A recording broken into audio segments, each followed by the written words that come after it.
Segunda Epístola de João, abramos juntos a palavra do Senhor. Na segunda Epístola ou Carta de João, versículos de 7 a 11, e a conclusão, então, depois, versículos de 12 a 13. Chegamos hoje ao final, à conclusão do estudo sobre esta carta. E hoje nós veremos a partir do versículo 7 como João ele nos ensina a tratar o falso mestre ou falso profeta. Ele primeiro começa com uma exortação, versículos 7 a 8, e uma descrição a respeito da situação. Versículo 9, ele traz uma instrução clara, direta a respeito do assunto. Versículos 10 e 11, então, uma proibição, uma ordem apostólica dada por ele. Versículos 12 e 13, nós temos apenas a conclusão da carta. Nós vamos ler juntos, eu convido a igreja, os versículos de 7 a 13, onde nós encontramos, então, os últimos versículos desta pequena carta, mas muito especial pelo ensino que nos apresenta, pela instrução celestial que nós recebemos da parte do Senhor. Então vamos ler a partir do versículo 7 até o versículo 13. Leiamos. Porque muitos enganadores têm saído pelo mundo fora, os quais não confessam Jesus Cristo vindo em carne. Assim é o enganador e o anticristo. Acautelai-vos, para não perderdes aquilo que temos realizado com esforço, mas para receberdes completo galardão. Todo aquele que ultrapassa a doutrina de Cristo e nela não permanece, não tem Deus. O que permanece na doutrina, esse tem tanto o Pai como o Filho. Se alguém vem ter convosco e não traz esta doutrina, não o recebais em casa, nem lhe deis as boas-vindas. Porquanto aquele que lhe dá boas-vindas, faz-se cúmplice das suas obras más. Ainda tinha muitas coisas que vos escrever. Não quis fazê-lo com papel e tinta, pois espero ir ter convosco, e conversaremos de viva voz, para que a nossa alegria seja completa. Os filhos da tua irmã eleita te saúdam. Até aqui a leitura da palavra do Senhor. O que nós aprendemos aqui na segunda carta de João? Primeiro, nós vimos que para recebermos o benefício, a bênção de Deus, da graça, misericórdia e paz, descritas logo na saudação, está lá no versículo 3, especificamente falando, estes benefícios ou bênçãos que são provenientes de Deus Pai e do nosso Senhor Jesus Cristo, como cristãos, nós precisamos andar em verdade e em amor. Verdade e amor caminham juntas. A verdade, na realidade, nos motiva a viver uma vida de amor ao próximo. Nos motiva a viver uma vida de serviço ao próximo, porque fruto do nosso compromisso, do nosso comprometimento com Jesus Cristo. Agora, a descrição dada pelo apóstolo João a partir do versículo de número 7, após ter dito a necessidade de andarmos segundo os mandamentos de Deus, de que andar segundo os mandamentos de Deus é praticar o amor, é uma descrição e uma exortação contra os falsos mestres. Percebam que no caminhar cristão, que envolve verdade e amor, que envolve conhecimento da palavra de Cristo e a prática da palavra de Cristo, não há incompatibilidade em conhecermos a maneira como os falsos mestres ou os enganadores eles agem, e também não há incompatibilidade em, uma vez conhecendo, saber como devemos tratar com eles. E nós vamos ver isto na instrução clara dada pelo apóstolo João. Primeiro com a sua descrição e exortação, versículos 7 e 8. Observem novamente comigo. Primeiro João diz: porque muitos enganadores têm saído pelo mundo fora, os quais não confessam Jesus Cristo vindo em carne. Assim é o enganador e o anticristo. Notem que há uma junção com o que ele vinha falando anteriormente, obviamente, é uma carta.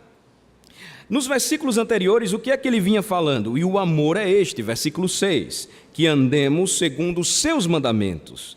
Este mandamento, como ouvistes desde o princípio, é que andeis nesse amor. Por quê? Porque muitos enganadores têm saído pelo mundo fora, os quais não confessam Jesus Cristo vindo em carne. Do mesmo modo que ainda hoje a negação da encarnação, do nascimento virginal de Jesus Cristo, é uma tentativa do maligno, do enganador, do anticristo, de desviar a igreja, de desviar o homem da verdade, não foi diferente no passado, e é isto que nós estamos vendo aqui da instrução apostólica. Por isso que a palavra de Deus, ela é atual, ela é verdadeira e ela é real para nós ainda hoje, em nossos dias. Os enganadores, segundo a descrição do apóstolo João, eles estavam espalhados pelo mundo fora. A primeira verdade básica que nós precisamos entender quando observamos este ensino ou descrição da parte do apóstolo é que aqueles que funcionam ou que trabalham para espalhar o erro, eles não estão apenas localizados em um lugar específico, eles estão espalhados pelo mundo. O que é que eles fazem? Ou como eles agem? Eles semeiam a erva daninha do erro, eles espalham o veneno do erro, e dentro deste ensinamento falso ou venenoso, eles afirmam que Jesus Cristo, ele não encarnou. Com isso, eles estão querendo negar algo importantíssimo a respeito da doutrina do Evangelho que fala sobre o nosso Salvador, que afirma que, sendo ele o próprio Deus, ele se fez homem, e ele desceu dos céus e habitou entre nós e assumiu a nossa natureza para dar a sua vida, ou nos redimir, ou nos resgatar, nos salvar. Notem que os antigos credos já foram fruto de uma reação da igreja contra esta falsa doutrina. O credo mais antigo que nós temos, o credo apostólico, afirma que Jesus Cristo é Deus, o Filho de Deus, e toda a sua obra do Evangelho ali está resumida.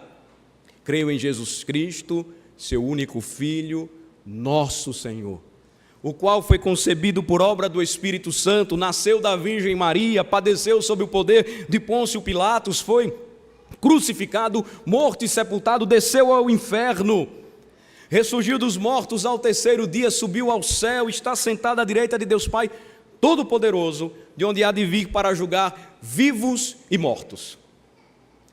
Todo aquele que afirma ensinar sobre Cristo e nega esta verdade evangélica, segundo a descrição do apóstolo João, está aí no final do versículo 7, ele é enganador e ele está a serviço de Satanás. O anticristo aqui é uma referência àquele que trabalha para promover o erro. É uma referência àquele que trabalha para apresentar algo ou qualquer outra mensagem que não seja o evangelho da graça de Cristo. É aquele que sempre tenta misturar, é aquele que sempre tenta confundir, é aquele que sempre tenta enganar e fazer com que os homens se desviem da pureza e da simplicidade do Evangelho. Quer seja buscando uma falsa prosperidade neste mundo, quer seja procurando uma falsa compreensão da graça de Deus, quer seja agrilhoando-os ou aprisionando-os no legalismo de suas próprias leis. Tudo isso é fruto ou é trabalho do enganador e do anticristo, que tem por objetivo colocar qualquer outra coisa e substituí-la no lugar de Jesus Cristo. O que é que o apóstolo João, portanto, diz? Qual é a exortação dele? Versículo de número 8, vamos ler. Acautelai-vos, para não perderdes aquilo que temos realizado com esforço, mas para receberdes completo galardão. O que o apóstolo, portanto, exorta, ou utiliza como exortação é: tenham cuidado, muita cautela, para que vocês não percam aquilo que com muito esforço realizamos. Ele está fazendo uma referência aqui à própria obra, ao próprio trabalho de se semear a boa semente do Evangelho. O que acontece quando alguém vem e traz outro ensino, traz outra palavra, é prejudicar, ou como a própria Escritura nos diz, é colocar joio em meio ao trigo. É envenenar toda a plantação ou a boa seara do Senhor. De forma que nós encontramos aqui um coração profundamente pastoral da parte do nosso irmão, o apóstolo João, que deve ser o sentimento de todo oficial da Igreja de Cristo. Como pastor, ele deve apacentar o rebanho, ensinando a palavra. Ele deve mostrar onde as ovelhas do Senhor vão se alimentar bem e beber de águas limpas e filtradas. E também ele vai ter a tarefa dura de apacentar e ao mesmo tempo afastar ou afugentar os lobos que tentam devorar o rebanho. Por isso nós vemos a necessidade de se congregar. Por isso nós percebemos a necessidade de homens de Deus bem preparados para guardarem os seus lares da falsa doutrina. Por isso nós vemos a necessidade de famílias construídas e fundamentadas no Evangelho, a fim de que este sinal de cautela, ele sempre acenda em nossas consciências todas as vezes que percebermos que alguém se apresenta e começa a ensinar evangelho, ou um outro evangelho, uma outra palavra que não seja a palavra de Cristo. Abram comigo em Gálatas, capítulo de número 1. Notem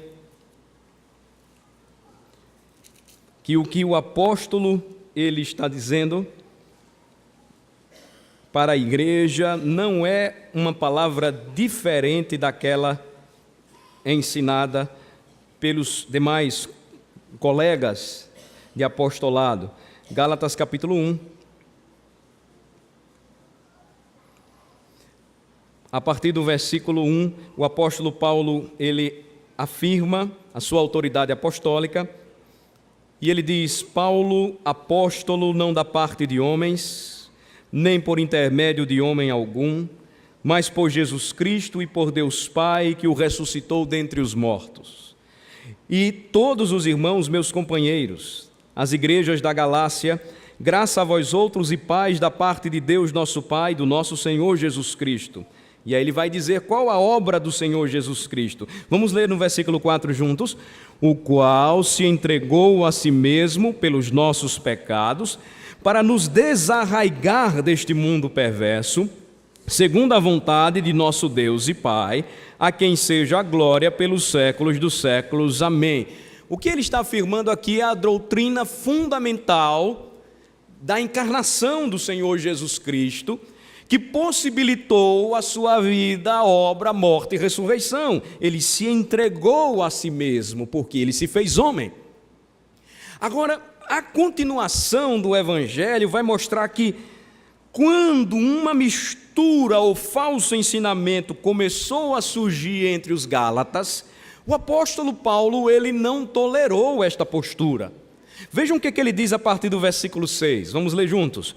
Admira-me que estáis passando tão depressa daquele que vos chamou na graça de Cristo para outro evangelho. Ele considera o desvio da pura e simples mensagem da cruz uma passagem rápida daquela gloriosa verdade, do glorioso chamado de Deus que os transportou do reino de trevas para o seu maravilhoso reino de amor. Eu estou admirado que vocês tenham passado tão depressa daquele que vos chamou na graça de Cristo para outro evangelho. Em outras palavras, estou admirado porque vocês mudaram de partido tão rapidamente. Vocês passaram de um lado para o outro tão rapidamente. O qual não é outro, diz o versículo 7, não é outro evangelho. Vamos ler? Versículo 7, o qual não é outro, senão que há alguns que vos perturbam e querem perverter o evangelho de Cristo. Então, não existe outro evangelho. A boa nova celestial é única. E o apóstolo Paulo diz que toda a apresentação nova de um evangelho que se afirma descer do céu, vir de Cristo para o homem, diz o apóstolo Paulo, é uma perversão daquilo que Cristo trouxe para nós. Aí aqui nós encontramos a objetividade do apóstolo, como de maneira direta ele tratou esse assunto, versículos 8, e no 9 ele enfatiza dada a urgência da mensagem. Vamos ler os versículos 8 e 9. Mas ainda que nós, ou mesmo um anjo, vindo do céu, vos pregue evangelho que vá além do que vos temos pregado, seja anátema. Assim como já dissemos, e agora repito, se alguém vos prega evangelho que vá além daquele que recebestes, seja anátema. Se alguém chegasse na igreja, ou nas igrejas da região da Galácia, e começasse a anunciar outro evangelho que fosse além do que Paulo e os apóstolos tinham pregado para aqueles irmãos. Ele diz, ainda que nós, incluindo ele e os apóstolos, ou mesmo um anjo venha e faça isso, seja maldito, seja anátema, que é uma palavra forte de maldição. E ele reforça, assim como já dissemos e repetimos agora, se alguém pregar para vocês evangelho que vá além daquele que vocês receberam, seja maldito, seja maldito. O que João está tratando em sua carta não é nada novo, mas ele está orientando a igreja porque, assim como nos dias de hoje, os falsos enganadores, os falsos mestres sempre tentarão desviar a igreja da verdade. Por isso ele disse, podemos voltar para a segunda carta de João, cuidado, acautelai-vos para não perderdes aquilo que temos realizado com esforço. O que o apóstolo está dizendo é que é muito fácil o nosso coração pender para o erro, porque as nossas inclinações naturais, o nosso velho homem que luta contra a nova natureza que temos em Cristo, tendenciosamente se agradará. Já pensaram como soa bem aos nossos ouvidos pecadores? Não precisa dessa rigidez toda no domingo, não. Você passa 4 domingos se o mês tiver 5, 3 domingos se o mês tiver 4, indo à praia. Vai para a praia, toma sua cerveja, come seu caranguejo, seu amendoim. E no último domingo, no primeiro do mês, você vai lá e toma ceia, aí você resolve tudo com Deus. Já pensou ouvir, olha, essa história de fidelidade matrimonial é conversa.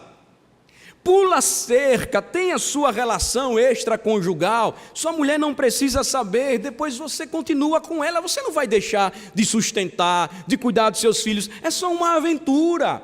Começar a ouvir estas coisas soa bem, irmãos, para os nossos ouvidos caídos, mas todas as vezes que fazemos ou ouvimos isto, a palavra de Deus vem e diz, acautelai-vos, e este cuidado, fruto da mensagem, da palavra de Deus em nosso coração, que tem o Espírito, faz acender aquela luz da consciência que diz cuidado, porque facilmente nós podemos perder aquilo que os nossos profetas e pastores fiéis fizeram no passado e têm feito hoje, e tudo pode então escoar ou sair rapidamente para o ralo ou para o lamaçal, para o esgoto dos nossos próprios pecados.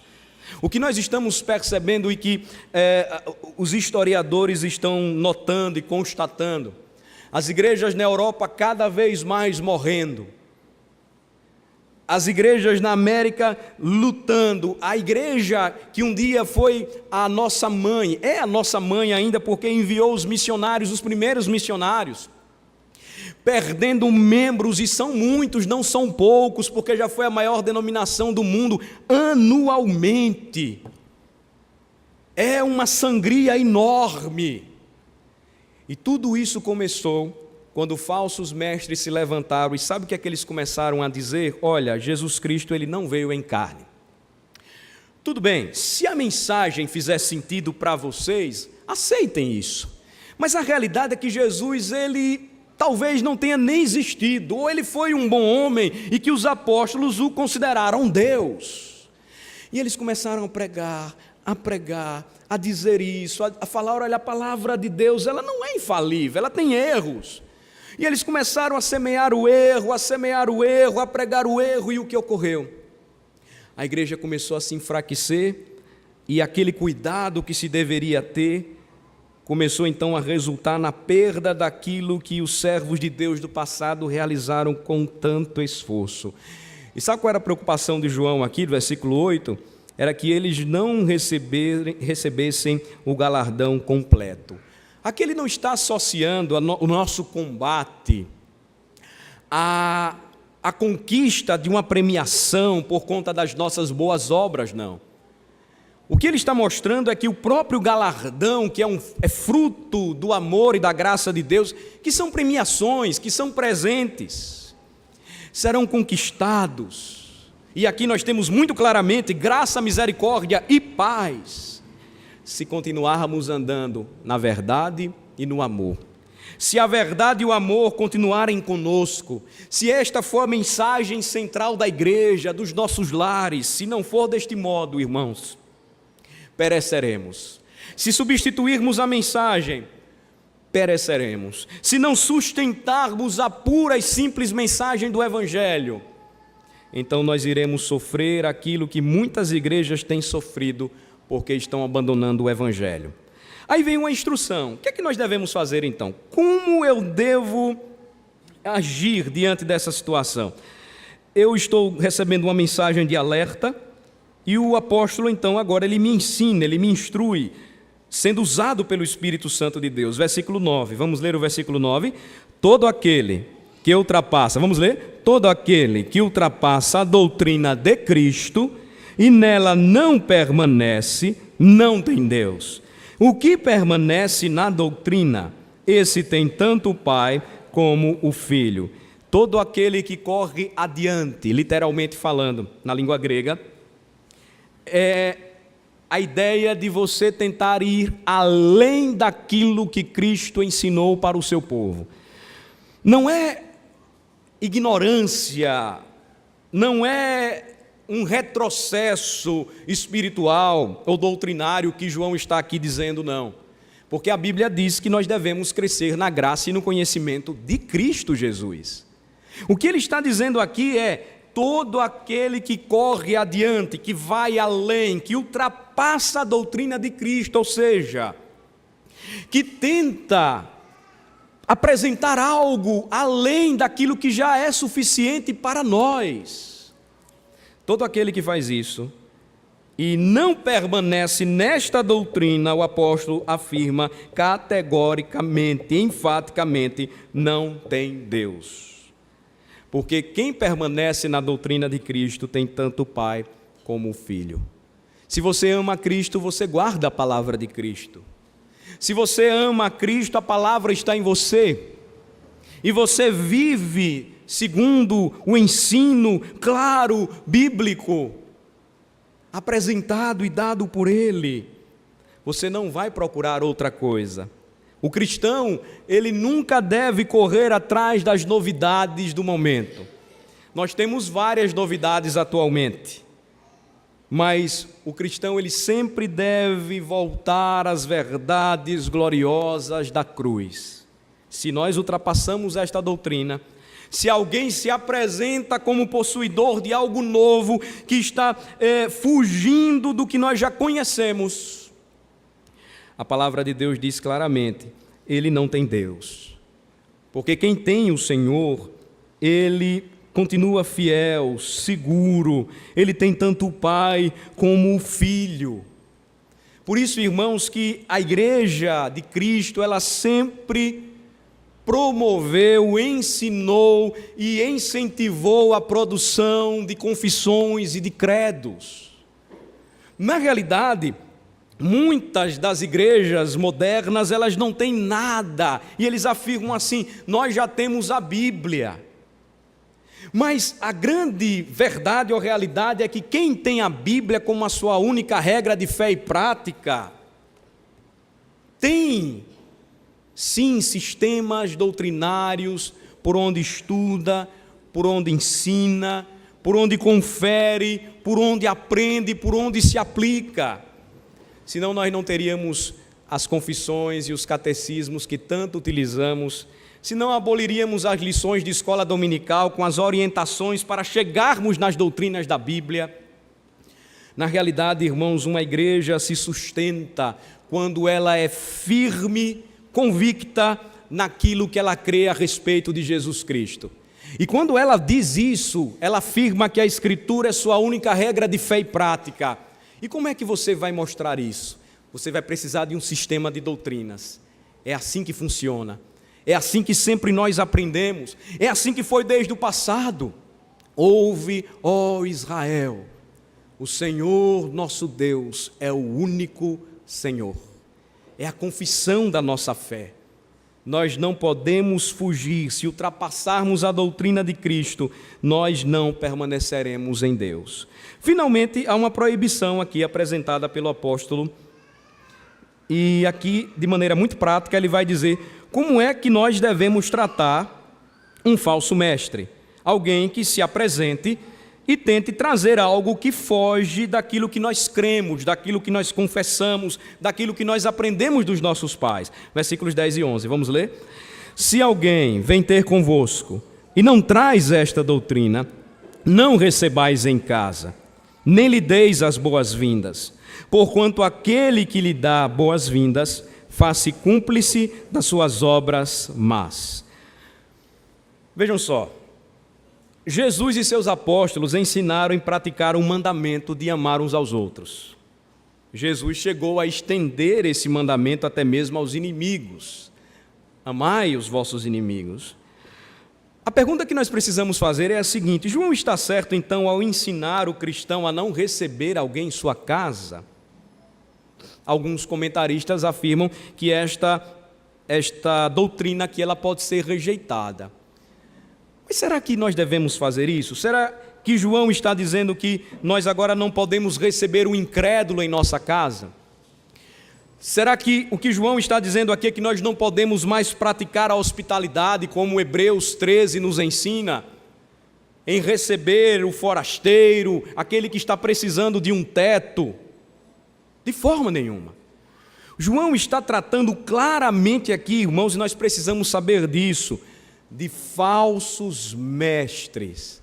O entendimento de casa aqui é algo muito mais amplo do que a nossa própria residência, onde os cristãos se reuniam para adorar a Deus naquele tempo, em suas casas. Mestre aqui, na concepção judaica, era alguém que era respeitado, honrado e que os homens se sentavam, as famílias se sentavam para ouvir a instrução.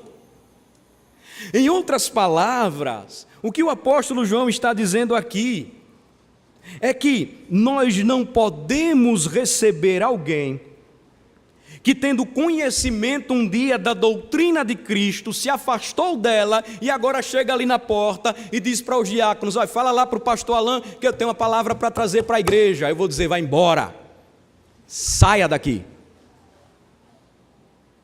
Porque o comportamento dele é semelhante a de um soldado que traiu a sua nação, dando informações para o inimigo, e agora quer voltar na boa para sua casa. Ele vai ser preso, porque ele traiu. Agora, pastor, e se ele vier como um homem que nós sabemos se tornou um falso mestre, e agora ele quer se assentar para ouvir? A história muda de situação. Mas, em geral, enganadores e anticristos, eles não vão querer sentar para ouvir você e para me ouvir. Eles vão querer desviar a igreja da verdade. Eu lembro que certa vez, por aqui andava um homem que dizia agora ter o conhecimento correto de Jesus. Inclusive, ele dizia que a gente não precisava mais chamar Jesus por esse nome não, que esse era um nome corrompido. Ele deveria ser chamado como o seu nome em hebraico significa, Yehoshua HaMashiach. E aí ele andava, ainda anda, vestido de judeu. João disse que a gente pode mencionar, né? Eu não vou dizer só o nome dele. E ele andava por aqui, ele andava por ali, todo vestido de judeu, com seus seguidores. E um dia ele entrou aqui, eu lembro como hoje, eu era um adolescente naquela época. Na porta estava o pastor da igreja, vocês sabem quem era? Um dos nossos pastores. Na porta ele estava lá o pastor Franklin na porta, ele chegou e disse, olha, eu queria entregar esses folhetos aqui para a igreja, pode ser? O pastor sabia quem era. O pastor sabia que ele ensinava. Sabe o que é que o pastor disse? Entre, pode falar, pegue os seus folhetos e saia daqui. Ele estava guardando o rebanho. Ele estava protegendo o rebanho de Cristo. Porque se alguém trouxer uma doutrina que vai além da doutrina de Cristo, não deve ser recebido. Não deve receber as nossas boas-vindas, porque segundo o versículo 11, se fizermos isso, nos tornaremos cúmplices das suas obras más. Irmãos, isso não quer dizer que quando alguém, até mesmo nosso inimigo, precisar da nossa ajuda, do nosso amparo, do nosso socorro, nós vamos olhar para ele e vamos dizer queima. Não. Nós estamos tratando aqui da mensagem, do anúncio, de alguém que quer trazer uma falsa doutrina. Não devemos receber, não devemos aceitar. Mas é totalmente diferente se percebermos que ele precisa de algum socorro da nossa parte, nós devemos então fazer como Romanos 12 nos ensina. Se tiver fome, vamos dar de comer, sede, vamos dar de beber. Mas nunca devemos nos tornar cúmplices das suas obras más. Receber estes homens aqui é como se disséssemos, pode falar porque nós concordamos com o que você tem para dizer.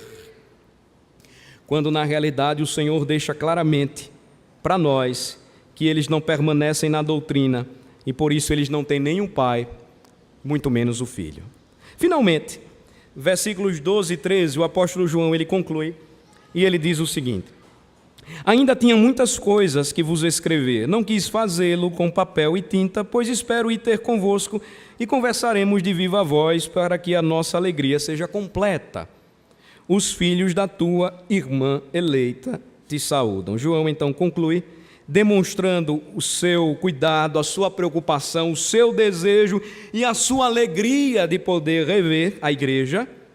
E ele conclui também dizendo, com uma saudação, que os filhos da tua irmã eleita, o que provavelmente aqui é uma referência simbólica à igreja, ele está dizendo, nós estamos saudando a vocês, parte do corpo de Cristo, que se encontra nesta região e que precisa continuar firme seguindo os caminhos do Senhor. Continuemos, irmãos, com este propósito de conhecer a palavra do Senhor e entender que aquilo que Cristo não negociou, a igreja não pode negociar. Aquilo que o Senhor Jesus Cristo disse para nós não está na mesa de negociação, nós não podemos negociar. Nesses assuntos o cristianismo é claro, ele é objetivo, só Jesus Cristo salva, só Jesus Cristo é Deus, só Jesus Cristo é o único caminho, verdade e vida, ponto. Não podemos negociar aquilo que ele disse que nós devemos comunicar e transmitir e apresentar como a verdade que salva. Roguemos ao Senhor que nos dê convicção, firmeza e ao mesmo tempo amor ao apresentarmos a verdade, porque isto não deve nos tornar arrogantes, mas deve nos tornar defensores da verdade gloriosa do Evangelho da graça de Cristo.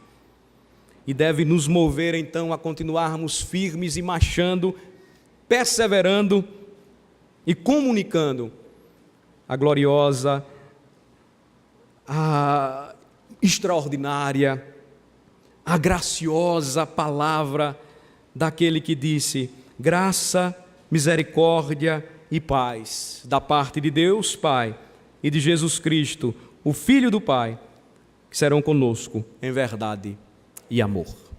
Oremos ao Senhor. Senhor, nosso Deus, nosso maravilhoso Salvador, que em Cristo, o teu Filho amado, que encarnou, veio trazer a salvação para nós, manifestou a glória do Senhor, derramou sobre nós a graça salvadora. Maravilhoso Senhor e Salvador, nós adoramos, exaltamos e bendizemos o teu santo nome nesta manhã.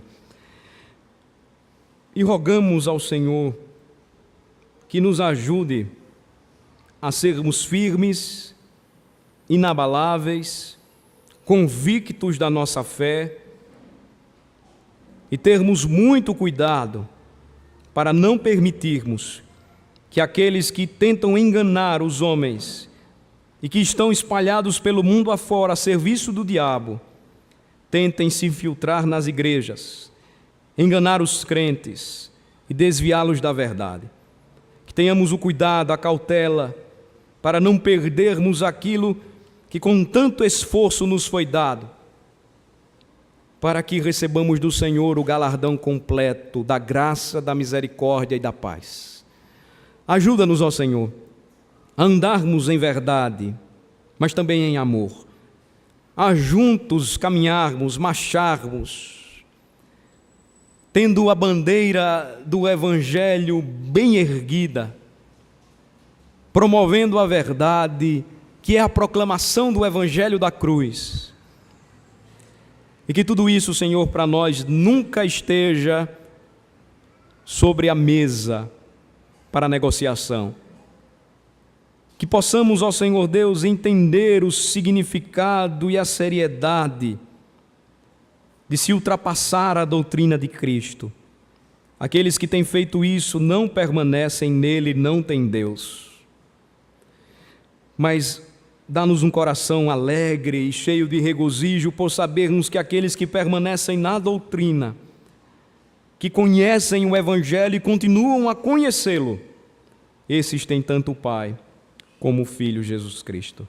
Obrigado, Senhor, por este momento de instrução e ajuda-nos a continuarmos aprendendo e a entendermos juntos que tudo que aprendemos aqui deve ser colocado em prática diariamente por todos nós, para a glória do Senhor. Oramos em nome de Jesus. Amém.